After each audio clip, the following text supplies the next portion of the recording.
First, Abascal y Vox rompen su acuerdo con Meloni, con el grupo conservadores y reformistas europeos, y se cambian y se van más a la derecha, se van con Orbán, con un grupo que se llaman patriotas europeos, cuando no creen en Europa. Pero bueno, además de eso, hoy oficialmente en España, Vox también da un giro y rompe sus alianzas con el PP en 5 comunidades autónomas.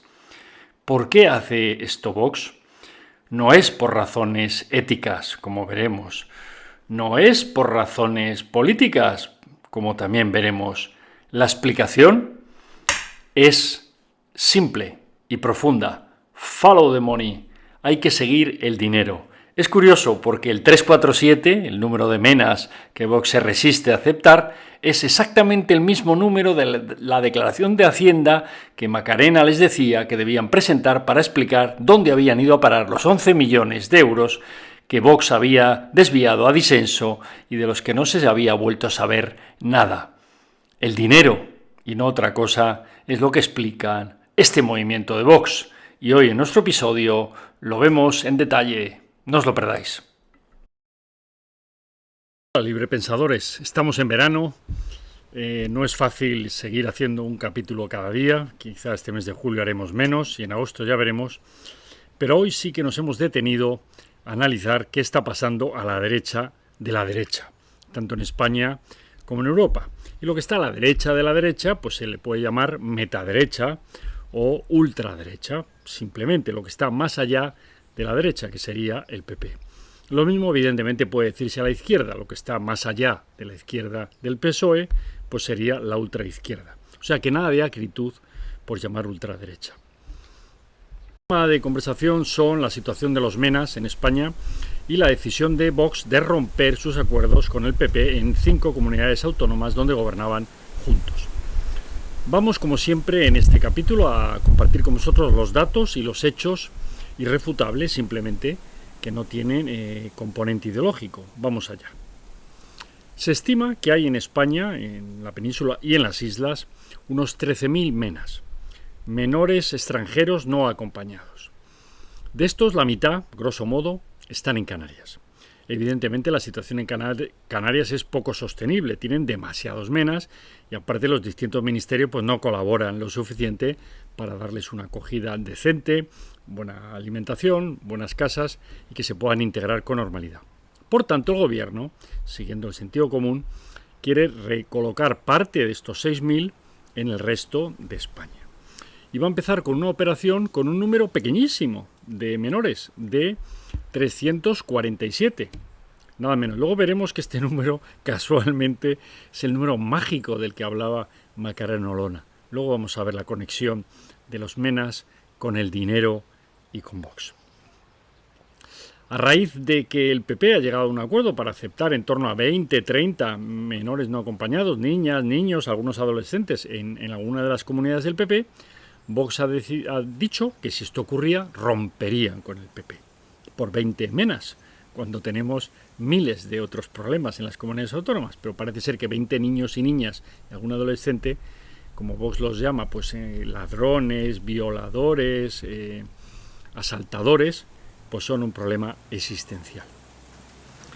Vamos a ampliar el foco y ver qué está ocurriendo no solo en España, sino en Europa.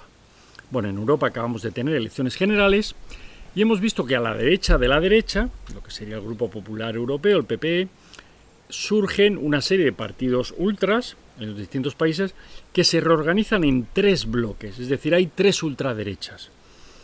De una forma sencilla y viendo quién lidera cada uno de esos bloques, diríamos que la ultraderecha menos ultra es la de Meloni, que es una mujer, por tanto ya de entrada menos ultra que los machos alfas tan habituales en la ultraizquierda, pensar en Pablo Iglesias, o en la ultraderecha, pensar en Abascal. Meloni lidera el grupo más moderado dentro de los ultras y de hecho pues von der Leyen y otros líderes europeos han dicho que con Meloni se puede hablar y se puede negociar, Feijóo entre ellos. Ahí estaba Vox antes, pero ha decidido salirse e irse un paso más a la derecha, a la ultra derecha. ¿Quién está más a la derecha de Meloni? Pues fundamentalmente está Le Pen, que es curioso, es una ultraderecha especial porque es una ultraderecha laica muy francesa. Y luego está la ultraderecha más fetén, el nacional católica, pues de Orbán y en este caso de Vox. El líder, digamos, más conocido pues es Orbán, que además ahora es el presidente rotatorio de la Unión Europea, y Le Pen en Francia, que viene de tener unos resultados bastante buenos en la primera vuelta a las elecciones, no tanto en la segunda. Ahí se ha ido Vox. Y todavía hay otro partido más a la derecha de la derecha en Europa, liderado sobre todo por los alemanes, la Alternative für Deutschland, la AfD, que son ya proto o filo nazis. Un partido bastante radical, que está todavía más allá de la derecha donde está Vox. En España, curiosamente, también hay 3 ultraderechas. Al final, el número 3 es un número muy importante, se repite en la naturaleza, se repite la Santísima Trinidad, tesis, antítesis y síntesis de Hegel. El 3, un número importante.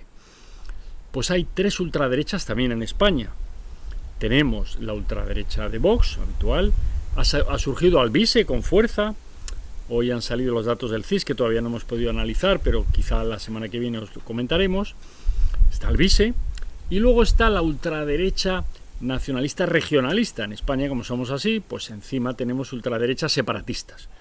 En este caso, la más conocida pues es la catalana, de Alianza Catalana, liderada por la alcaldesa de Ripoll, Sílvia Oriols, que prácticamente lo que quiere es que se coja a los musulmanes que estén por allí sueltos y se los meta en un helicóptero, un avión y se los suelte en algún lugar de África. Bien, veis por tanto cierta similitud entre Europa y España. ¿Cuál es la diferencia? Que en Europa hay mucho dinero. Parlamento Europeo, la Unión Europea nada en la abundancia de dinero y los grupos parlamentarios europeos tienen muchísimo dinero por cada diputado y además un dinero que prácticamente sin supervisión, que les permite hacer cursos de formación, lo que les da la gana. Claro, con esto Vox se mete en un grupo muy poderoso donde está Orbán y está Le Pen, son muchísimos diputados, pueden llegar a ser el tercer grupo del Parlamento Europeo y esto les va a dar muchos recursos económicos. Y recordad la teoría o la tesis que sostenemos en este chat, en este video podcast, de que Vox no es tanto un partido político, sino que es una maquinaria empresarial.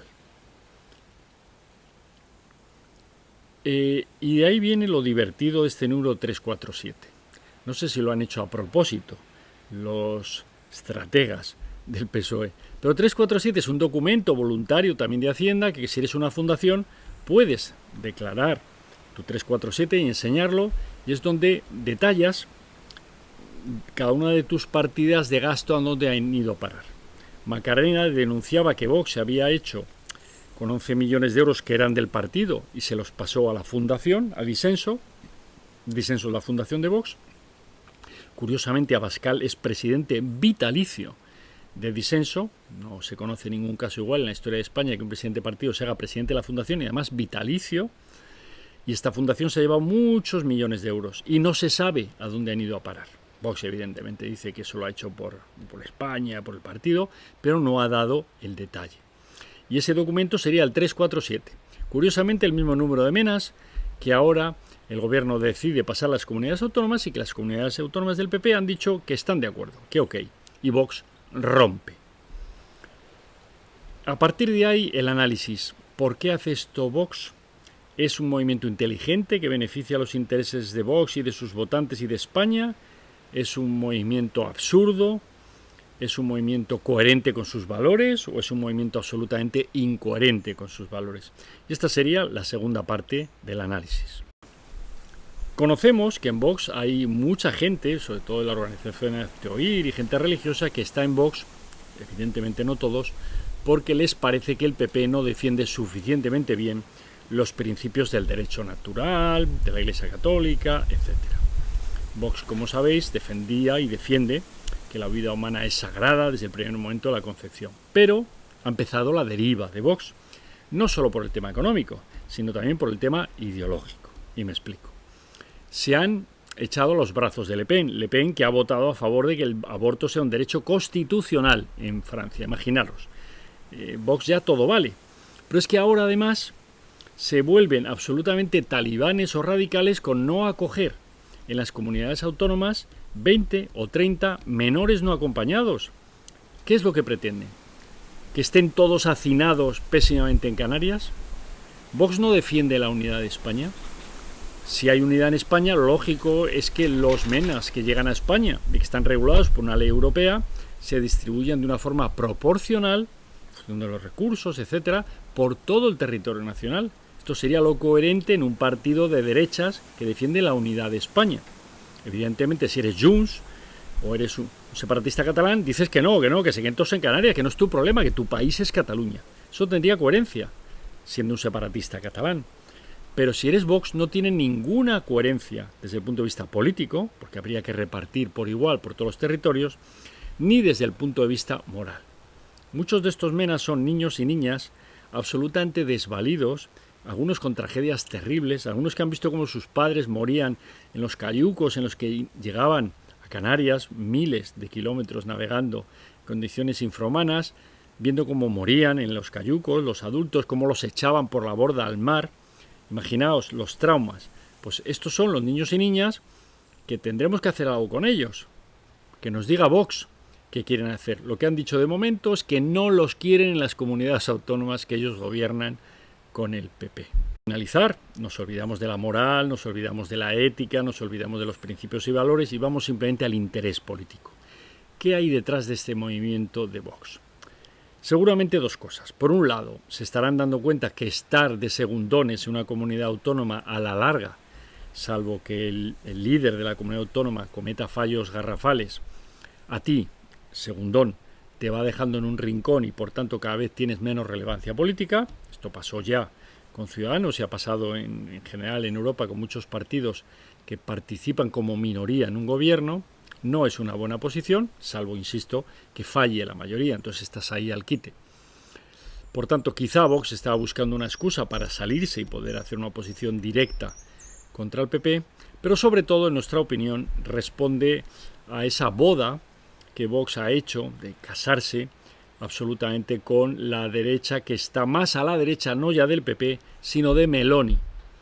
Digamos la ultraderecha europea que ahora mismo está fuerte en algunos países pues como Polonia, Holanda, Hungría, donde tiene el gobierno, y bueno, en España Vox sigue siendo el tercer partido, aunque está en franca decadencia. Quizá en esta burbuja en la que viven casi todos los políticos de la casta, y creo que Abascal sin duda se ha convertido también en casta, alguien que no ha trabajado nunca fuera de la política, la única vez que lo intentó montando un bar con Heineken pues quebró, pues ya se ha vuelto casta y tiene que vivir en este sistema y por tanto desconectan con la realidad y creen que con este movimiento van a invertir la tendencia a la caída de voto de Vox. Aquí pensamos que eso no va a ocurrir, pero es la única lógica política que explicaría este movimiento. Y ya por terminar, recordemos simplemente que hemos dedicado varios capítulos en nuestro canal a hablar de qué debería hacer el PP. Y acordaos que siempre os dijimos que si se confirmaba que Feijóo podía repetir la mayoría absoluta en Galicia con el PP como hizo, a partir de ahí se desactivaba la operación Ticket, que era poner a Ayuso y a Moreno como líderes del PP, y que lo que tendría que hacer el PP era ir absorbiendo al voto moderado de Vox. Esa operación la llamábamos Operación Tajamar, porque la empezó Ayuso en las Navidades en Madrid, atrayéndose a gente del Opus Dei de Tajamar, y sin duda este paso de Vox es una confirmación más, un paso más en la estrategia inteligente, en nuestra opinión, del PP, de la Operación Tajamar.